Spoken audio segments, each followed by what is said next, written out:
बाबू माने जदि भद्रलोक बसिकी न्याय विचारटा आपण करेंगे ना पितृलोक माने शांति हो जिवे। आउ जदि निशा परे बसी बा न्याय रे बसी जदि अन्याय विचार करती पितृपुरुष माने नरक कुंड रे पड़ती। एक मन रखिए पितृपुरुष माने अनै था स्वर्गपुर मो पुओ न्याय विचार रे बसीची न्याय करुची ना अन्याय करुची। मन रखिए गाँ गहली मानकर सब आगुरु निशाप होउथला। निशाप कौन कि नी रे निरपेक्ष सारे शासन परे पद्धति निरपेक्ष शासन पद्धति आगुरु थेला आज्ञा। एवं मध्य गाँ गाउली मानकर अच्छी निशाप भद्र लोक माने बसंती भद्र लोक माने बसी जदि दुई जनकर झगड़ा झाटी थिबो ताकू मिलई दियंती समाधान करि दियंती। हैं एबे भी अच्छी निशाप। गोटे सुंदर कथा आज आपण मानकू कहूची मन देकी शुणिबे। निशाप न्यायटा केमिति करा हुए केमिति न्याय हेले केमिति हुए देखंतु। स्वर्गपुर रे सभा बसीथिला एवं ए सभारे किछि स्वर्गर अप्सरा माने थिले 32 जन गंधर्व कुमार 32 जन। आज्ञा एक रु अनेक हेले केते कथा ता भितर बाहरे ये स्वर्गर अप्सरा मानकू देखी ये 32 जन गंधर्व पुओ एमाने कौन कले ना तांको प्रति टिके अशालीन व्यवहार कले ये झियो मानक प्रति। इंद्रंकर दृष्टि पड़िला रागी गले इंद्र कहला रे तमे देवता हेई तमे ए काम करूछ जा अभिशाप देली काठ हेई जा 32 जन जाक काठ हेई जिवे। मर्त्यपुर रे काठ हेई कि था हाथ जोड़िले कहले आज्ञा कौन करू आमको काठ तो अभिशाप देले मुक्ति केमती पाइबू। इंद्र कहले तमर 4 पादे दोष लगी तुमको मन रख कौनसी झील को केबे जीवन रे अशालीन्य मंतव्य दब नाही मन रख। कारण नारी जाति होची मातृ जाति एमानंक प्रति जे व्यंग विद्रूप करे अशालीन व्यवहार करे जे काठ हब पर जन्म रे काठ जन्म पाइब। मन रखता तमे काठ हब मर्त्यपुर रे काठ होइक रहिबो 4 पादे दोष तुमको लगी 32 जाक पुओ कहले कहले आमे तो 32 खंड काठ हबु ना ना हाँ 32 टा काठ हब कहला जदि काठ हबु मुक्ति केमती पाइबु कहले सुन 4 पादे पाप लागिला ना तमे 32 जन काठ हेकी 32 टा गोटे काठ हेई 32 टा काठ एमती लगी गोटे सिंहासन हब तम ना हब 32 सिंहासन। आज्ञा बढ़िया कथा मन देकी शुणु तम ना हब 32 सिंहासन। आउ शुण जो दिन तम सिंहासन उपरे 32 सिंहासन उपरे राजा विक्रमादित्य बसिबे से दिन तुमर 2 पादे पाप कटिबो हैला। तापरे तांको पुओ विक्रमसेन सीए जेतेबेले बसिबे सिंहासन रे गोटिए पाद पाप कटिबो। तापरे सिंहासन को माटी तले पोता हबो माटी तले पोता हेले आउ गोटिए पाद कटिबो।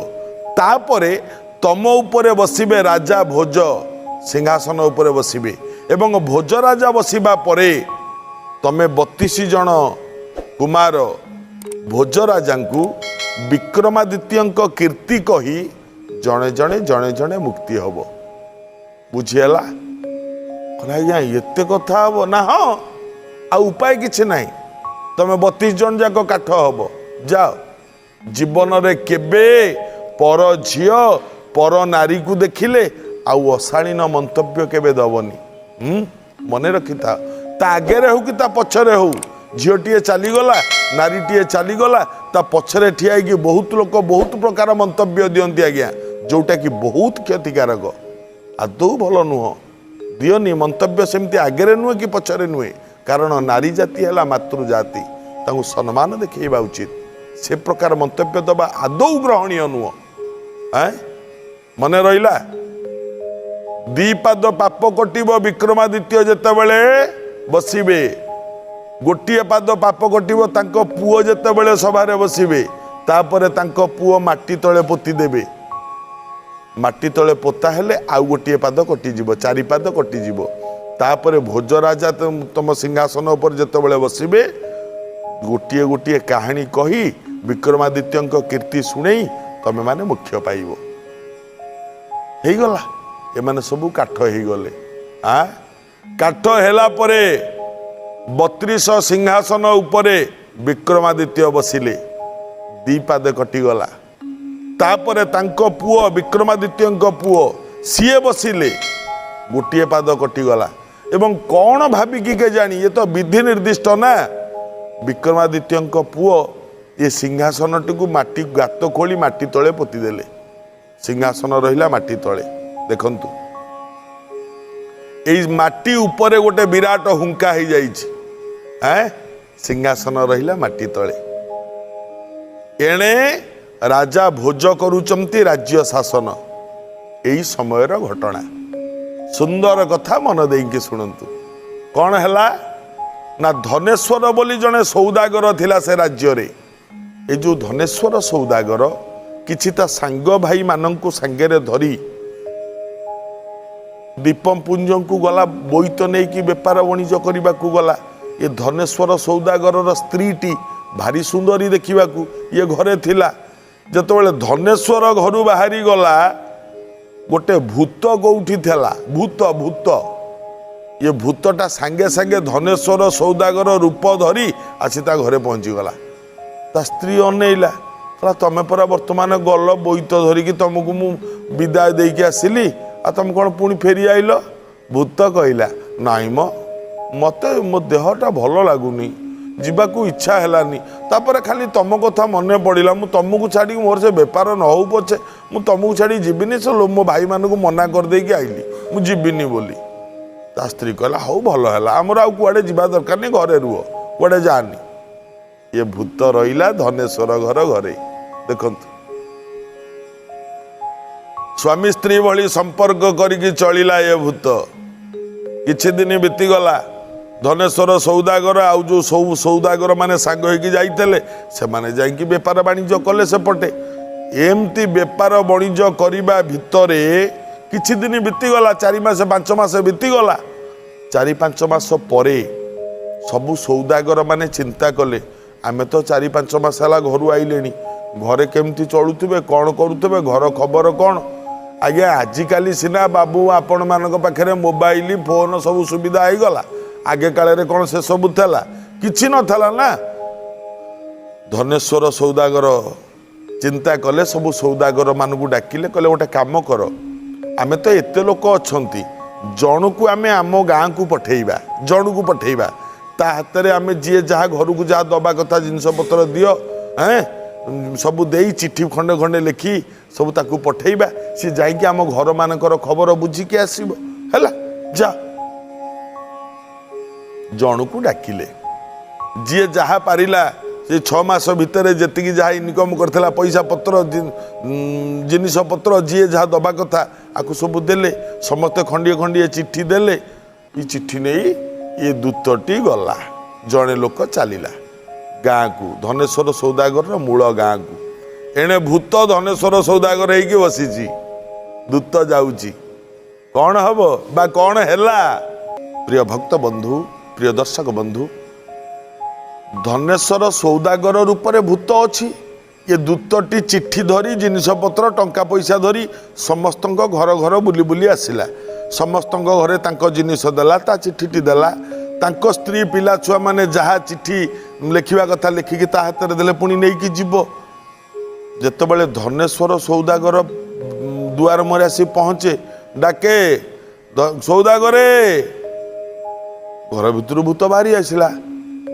ये दूत अनेला कहला कौन आपण एठी कहला हाँ कहला मु परा सेठी आपण परा मते चिट्ठी देले मु आपण घर चिट्ठी धरिकी आसी कहला दे से चिट्ठी दे भूत ता हाथरू चिट्ठी नहीं गला कहला आपण कौन केमती कौन पळि आइले मो आगे आगे कौन आप नाई रे कथा कौन कि मो देह टिके भल लागिलानी तो आउ मु समस्त को छाड़ी देकी मु कहली तमे सब बेपार बाट करके आस मु पळौची आउ या कह कि मु आग पळि आइली हाउ मते चिट्ठी दे तू जा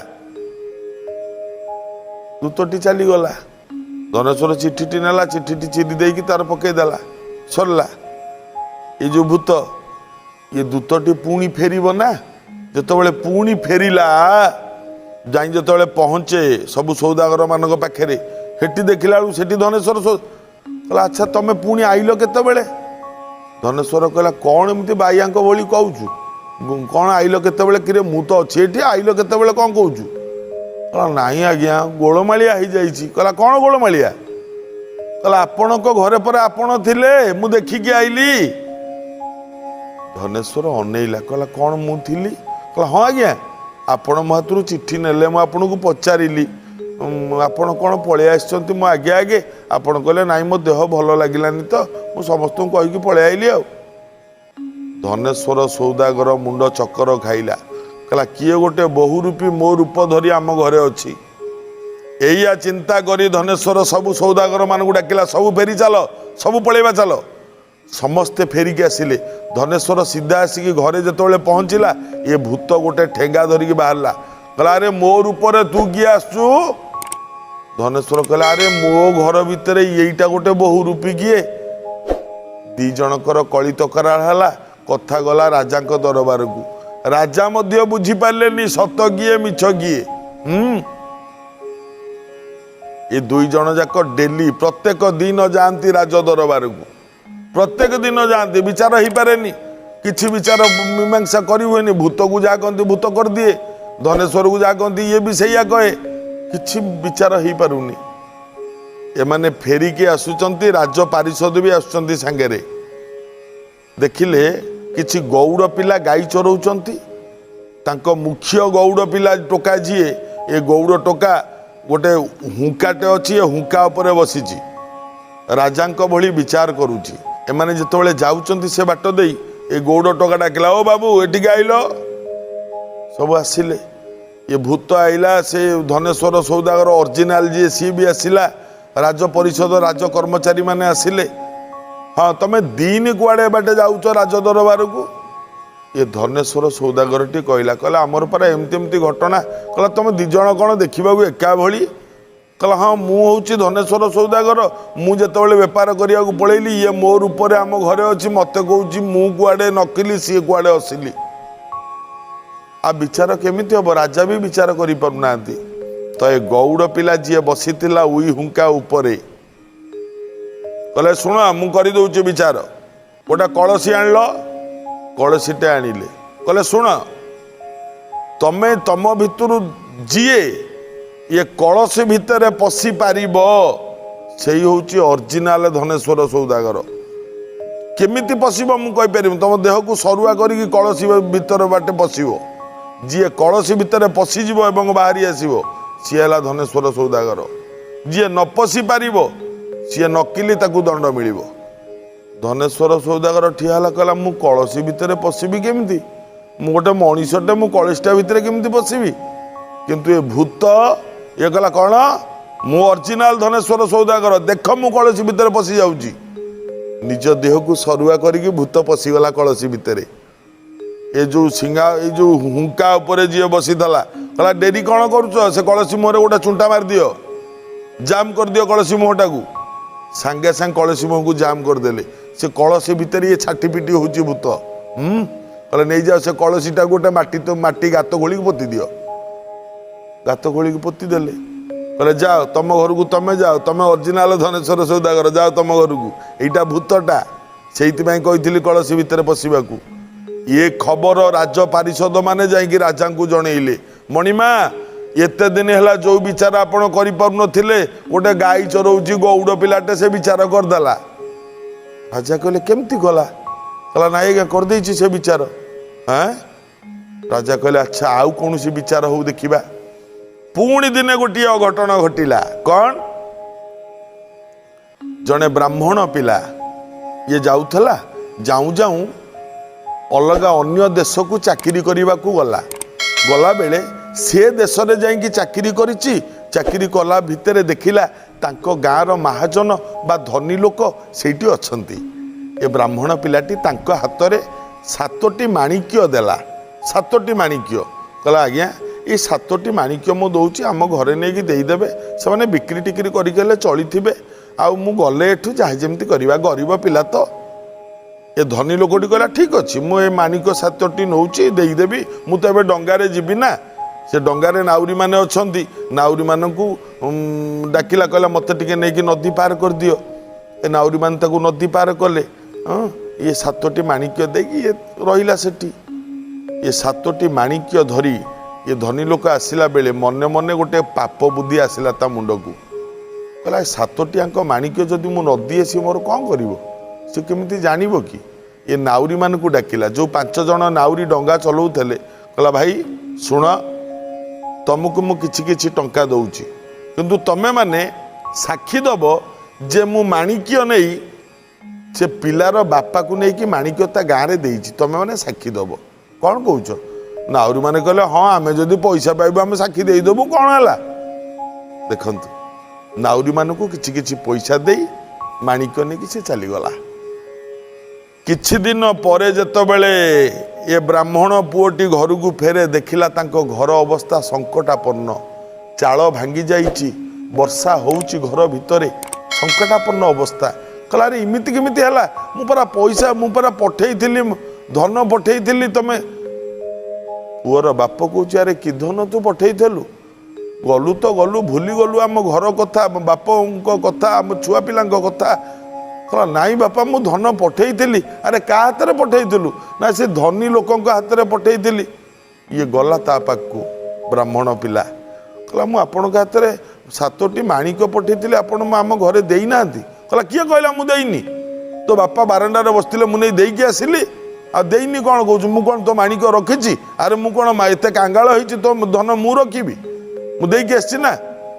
नाई आप देना कहला किए कहला देनी बोली मुझे आसी ये पिला निरुपाय हो भोज राजा पाखे आपत्ति कला कहला आज्ञा मुझे पठेई थी मो धन नदे सी जबरदस्ती कहते मो बापा को देइचंती बोली आमर गरीब लोक आज्ञा टे विचार करंतु राजा डकैले आसिले ये धनी लोक आसिले कौन आपण तांको माणिक्य जो पिलाटी देइथला तांको घरे देइचंती कहला हाँ तांको बापा बारंडारे बसते मुझे हाथ को 7टी माणिक्य देइछि कहला बापा को डकैले बुढ़ा लोक आसी कहते नाई बाबा मत सी किछि भी देना मो दुआर को केबे भी आसी ना मु काई मिछ कहबी कहला कौन मु जाइनी मु तुमको माणिक देइनी प्रमाण नब ठीक अच्छे 5 जन जाक नाउरी की डाकिला कहला आज्ञा यही डंगारे मु पार होगी आसिली यही नाउरी मैंने मो सांगे थे पचारत एमान को राजा पचारे अच्छा नाउरी भाई मैंने तुम देखिच सी कहला हाँ आज्ञा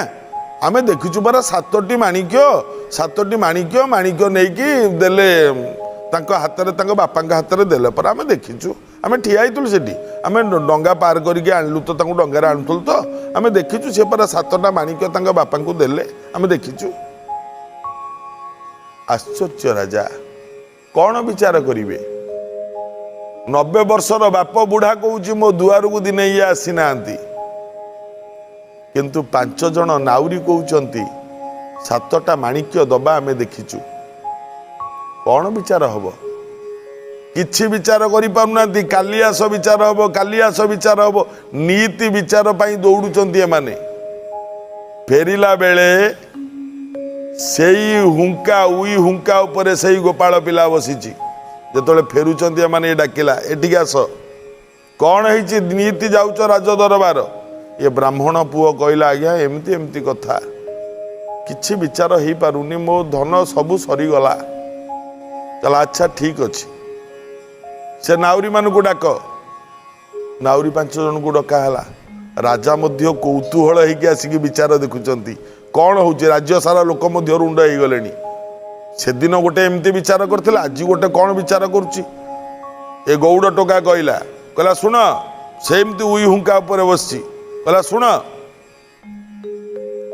किछि कादुआ आनिला कहला ये 5 जन नाउरी को अलग अलग घरे सब बंद करके रख कई एकाठी रही अलग अलग 5 जन नाउरी को कहगला तमें एति कादुआ तुम हाथ को दिगला है तमें जाओ माणिकटा जो 7टा माणिक सी देइछि माणिकटा देखा किमितिया तमें कादुआरे करके आण जा अलग अलग घर समस्त दिगला एमाने तो आज्ञा सुदु माणिक देखी ना माणिक देखा केमिति किए माणिकटा को बरा भलिया कला किए माणिकटा को सिंगिड़ा भलिया कला किए केमिति कौन करी किए बाटी भलिया कला एमती करी 5 जन आनिकी जनक पर जड़े दे गले कहले कौन है तमें पा माणिक 5 जन जाक देखिच ना हाँ आ 5 जन कौन अलग अलग आखिरे देखुल कि कहार कोली भलिया कहार बाटी भलिया कहार बरा भलिया कहार सिंगिड़ा भलिया एमती कौन करछ कहले आज्ञा अरे सत कुह ना दंड देवी 5 जन जाक नाउरी मानिले ना आज्ञा आम देखिनु पैसा लोभरे पड़ी आम या कहीलु ओ धनी बाबू तांको माणिक 7टी तांको दियो ना हाँ आज्ञा मु भूल कहीदे दियो आग देले माणिक 7टी राजा चिंता कले ये गौड़ टोकाटा एमिति विचार करुची केमिति नाई आज यही माटी तले किछि गोटे अच्छी जोथि ये विचार करुची माटी खोलेले ता भितरु बाहरला कौन जो 32 सिंहासन जहाँ पर विक्रमादित्य बसते पुओ बसी से सिंहासन बाहरिला तापरे से माने विक्रमादित्य कीर्ति कही भोजराजा को स्वर्ग को यात्रा करथिले आज्ञा सतटा सबुबेले सत मिछटा सबुबेले मिछ ना तेणु सतरे चलतु विक्रमादित्य भोजराजा बली हो जातु तेबे सिना मंगल हम।